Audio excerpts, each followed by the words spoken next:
Casimero, may bagong banat na naman dito kay Japanese Monster na Naoya Inoue patungkol dito sa kalaban niya na si Yejun Kim. Ang laban ay nalalapit na ngayong January 24. Ayon sa post ng FB page ng Cuadro Alas, It's My Boy, tinanong ng head coach niya na si Jason Casimero kung ano daw ang masasabi niya dito sa kalaban ni Japanese Monster na Naoya Inoue na si Yejun Kim. Sabi pa ng head coach niya na si Jason Casimero ay mahinang nilalang daw ang nahanap na kapalit na ipangtapat dito kay Naoya the Monster Inoue. Dagdag pa ni 3 Division Champ Janrel Casimero ay hindi daw kilala ni Janrel Casimero ang makakalaban ng Hapon. Narito ang video ng ating pambato na si Janrel Casimero. Tara, panoorin natin. Tol, may tanong ako sa iyo, Tol. Oh, ano?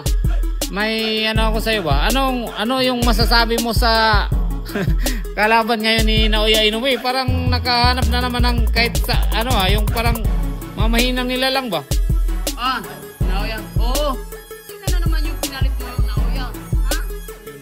Akala mo ba ikaw yung pinakamalakas? Yung pinalit mo sa kalaban mo, hindi naman natin kilala yun. Sino ba yun? Pati ka. Nagkaroon na tayo Kabistuhan na. Kabistuhan na tayo Pati ka.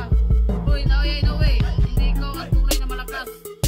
Yan Naghihintay na ako sa'yo kung kailan ka. Kabaksing, kung nagustuhan mo yung ganitong content, huwag mo kalimutan i-subscribe ang ating munting channel at i-hit yung notification bell para ma-update ka sa bago nating video.